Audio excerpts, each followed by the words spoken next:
Hello friends, welcome to cook with Pragati Vishwa और मैं हूं प्रगति विश्वा। तो चलिए देखते हैं क्या है खास आज के वीडियो में। तो फ्रेंड्स, आज हम बनाने वाले हैं नो फील क्रिस्पी मूंग दाल डोसा, जो बनता है हर बार इतना परफेक्ट कि आप बाजार वाले डोसे को भूल जाएंगे। तो देर किस बात की है, करते हैं शुरू से शुरू।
तो फ्रेंड्स, मैं आपको इसकी आवाज़ सुनाती हूँ, आप देखिएगा कितना अच्छा क्रिस्पी बना है।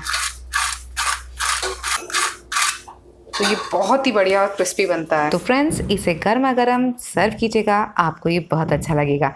फिर मिलेंगे अगले वीडियो में, तब तक के लिए गुड बाय।